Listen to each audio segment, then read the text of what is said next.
Dear students, मैं doctor Seema Arora, associate professor in chemistry, Pandit Naval Kishore Sharma government PG college Dausa.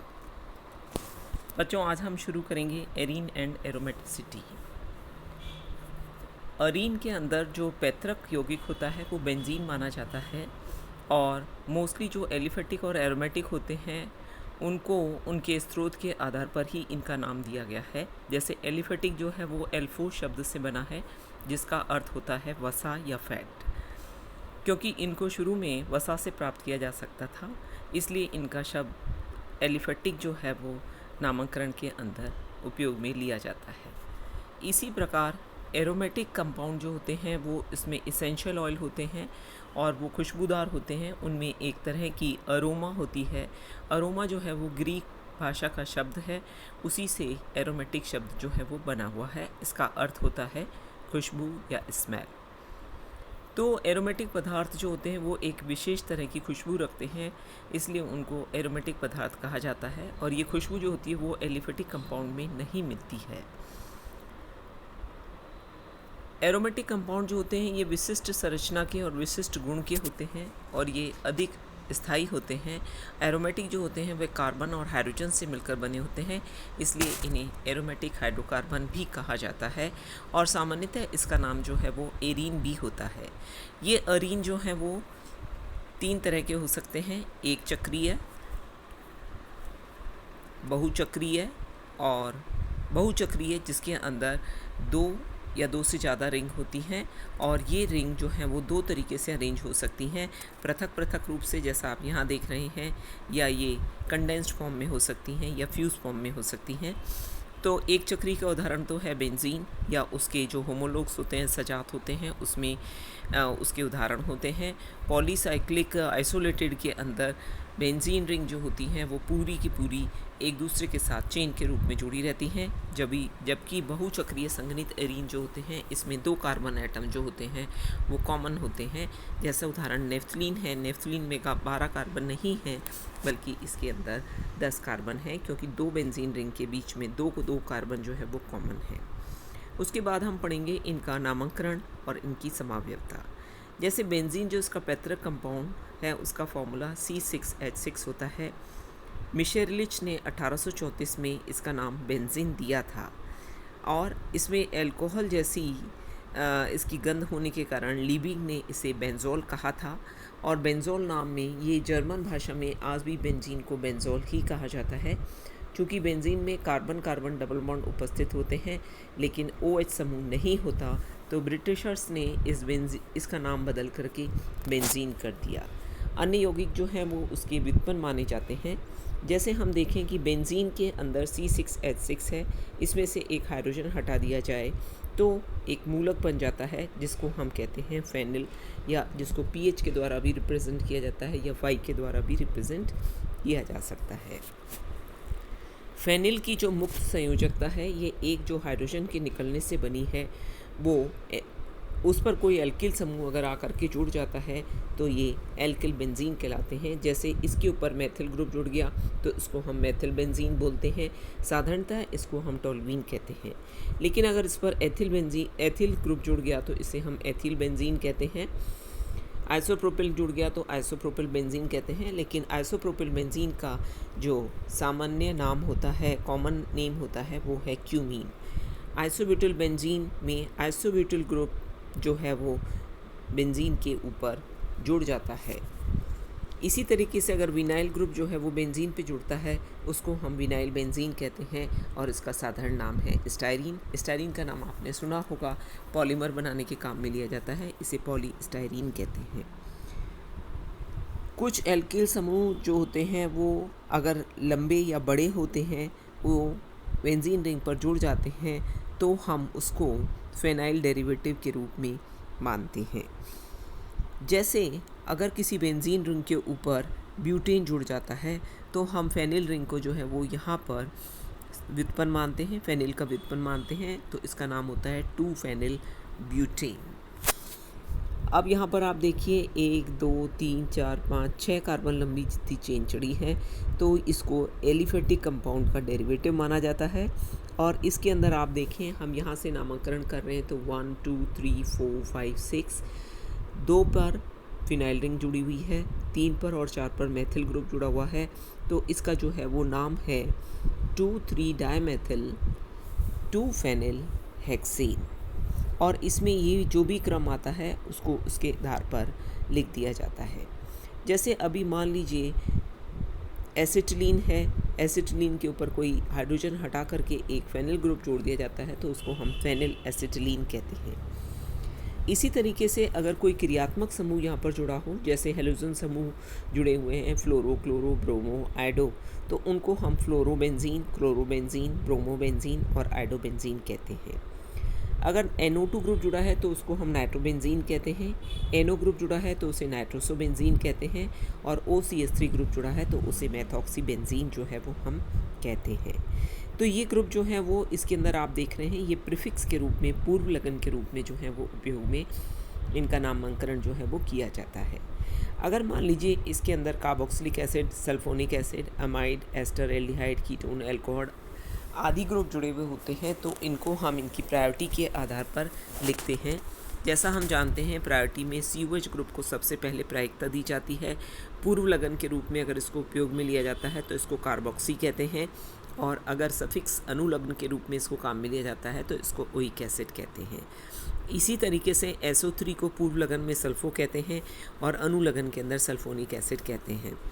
COR ester को alkoxy carbonyl group कहते हैं पूर्व लगन के रूप में, और अनुलग्न के रूप में एल्किल कार्बोक्सिलेट कहते हैं। इसी तरीके से COX हेलो फॉर्मिल कहलाता है या ऑयल हेलाइड कहलाता है। CONH2 जो है वो कार्बोमाइल कहलाता है या एमाइड कहा जाता है सफिक्स के रूप में। CN को जो है वो पूर्व लगन में साइनो कहा जाता है और अनुलग्न में नाइट्राइल कहा जाता है। HCO को फॉर्मिल कहा जाता है और एल्डिहाइड जो है वो अनुलग्न के रूप में कहा जाता है। इसी तरीके से कीटो ग्रुप को जो है वो पूर्व लगन में ऑक्सो और अनुलग्न में ओन कहा जाता है। OH को पूर्व लगन में हाइड्रोक्सी और अनुलग्न में ऑल कहा जाता है। OH अगर फिनोलिक है तो उसको हाइड्रोक्सी कहा जाता है और उसमें ऑल कहा जाता है। SH को मरकेप्टो पूर्व लगन में, अनुलग्न में थायोल कहा जाता है। NH2 अमीनो और एमीन जो है वो अनुलग्न के रूप में काम में लिया जाता है। ये तो अभी तक जो हमने पढ़े वो बेंजीन के ऊपर एक ही प्रतिस्थापी समूह जो है वो वहाँ पर जुड़ा हुआ था। अगर बेंजीन वलय में मान लीजिए 2 समान एल्किल ग्रुप जुड़े हुए हैं तो वह डाई एल्किल बेंजीन कहलाते हैं। डाई एल्किल बेंजीन के अंदर अगर 2 एल्किल ग्रुप हैं तो उनकी सापेक्ष स्थिति क्या है उसके आधार पर उसमें पूर्व लगन लिख दिया जाता है। अगर वो एक दूसरे के बाद समीपवर्ती में या 1 और 2 पोजीशन में होते हैं तो उनको हम ऑर्थो कहते हैं। जब ये एकांतर क्रम में होते हैं अर्थात 1 और 3 पर होते हैं तो उसे हम मेटा कहते हैं।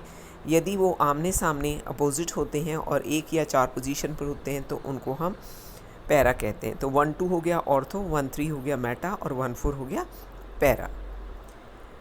अगर 2 एल्किल ग्रुप भिन्न भिन्न हों जो बेंजीन रिंग से जुड़े हैं तो उन्हें अंग्रेजी वर्ण के क्रम में जो है उनका नामकरण कर दिया जाता है। जैसा हम पहले उदाहरण में देख रहे हैं यहाँ पर 1 2 डायमेथाइल बेंजीन है। ये साधारणतः है वो ऑर्थोजाइलिन के नाम से जाना जाता है। दूसरे में आप देख रहे हैं कि 1 3 डायमेथाइल बेंजीन है जिसे मेटाजाइलिन कहते हैं। 1 4 डायमेथिल बेंजीन है जिसे पैराजाइलिन कहते हैं।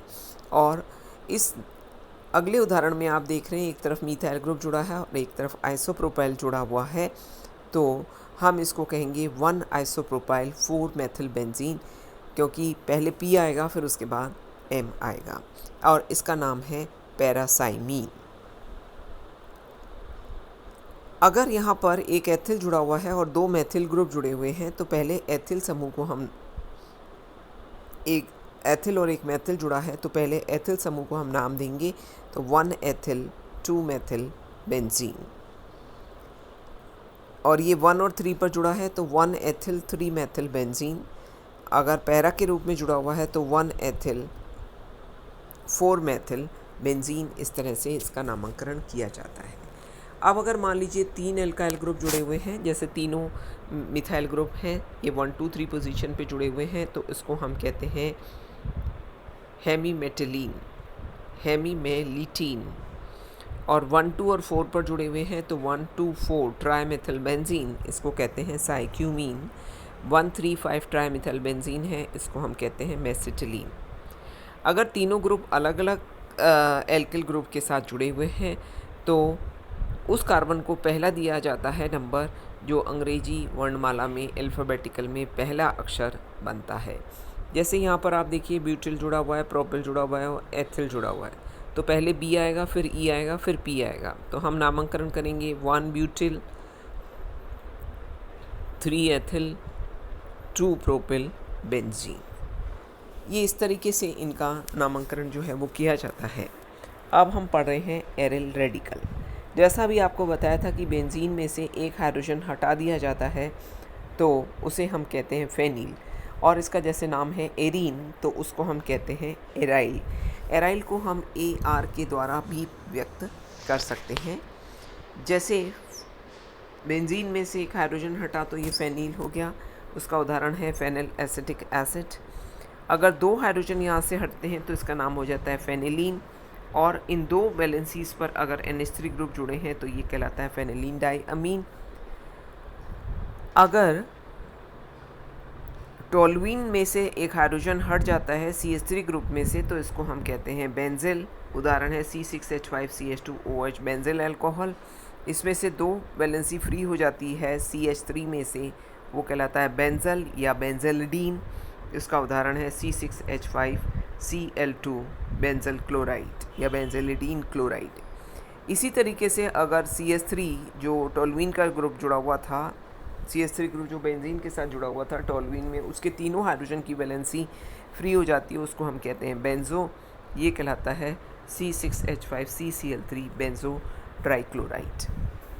इसी तरीके से जैसे हमने अभी आपको बताया था C6H5 पर CH double bond CH2 vinyl group जुड़ा हुआ है तो उसको हम स्टायरीन कहते हैं। अगर एक हाइड्रोजन यहाँ से निकल जाता है तो ये कहलाता है स्टायराइल। अगर यहाँ पे सिनेमाइल ग्रुप जुड़ा होता है जो कि CH डबल बॉन्ड CH2 होता है। इसी तरह से सिनेमेलिडीन कहलाता है जब 2 वैलेंसीज की फ्री हो जाती हैं, और आइसोप्रोपाइल में को बेंजीन से जुड़ा होता है उसे हम क्यूमीन कहते हैं। इसलिए अगर ऑर्थो वैलेंसीज की एक रेडिकल के रूप में रहती है तो ऑर्थो क्यूमिनाइल, पैरा पे हो तो पैरा क्यूमिनाइल, मेटा हो तो मेटा क्यूमिनाइल। ऐसे ही टोलीन के अंदर आपने देखा जब हमने कहा था बेंजो, बेंजाइल, ये तो जो CH3 ग्रुप था उसकी वैलेंसी फ्री हो रही थी। अब अगर बेंजीन की वैलेंसी फ्री होती है तो ये कहलाता है पैराटोलॉइल। अगर पैरा पोजीशन वाली हाइड्रोजन हटती है तो ऑर्थो पे हटती है तो ऑर्थोटोलाइल, और मेटा पे हटती है तो मेटाटेलाइल। इसी तरीके से हमने आपको बताया था कि 1, 3, 5 पर मिथाइल ग्रुप बेंजीन पे जुड़ा होता है तो उसको हम कहते हैं मेसिटिल, वो कहलाता है मेसिटाइल। और 2, 4 ज़ाइलिल, जैसे 2, 4 ज़ाइलिल तो जिसके अंदर 1 और 3 के ऊपर तो ये जुड़ा हुआ है।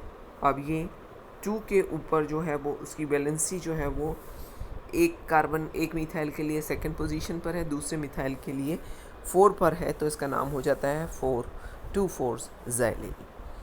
अब हम एरोमेटिक नाभिक व पार्श्व श्रृंखला के बारे में बात करेंगे, यानी एरोमेटिक न्यूक्लियस और साइड चेन। साइड चेन के अंदर जैसे बेंजीन के वले के ऊपर साइड चेन कोई जुड़ी हुई होती है, 2 हाइड्रोकार्बन चेन जुड़ी हुई होती है।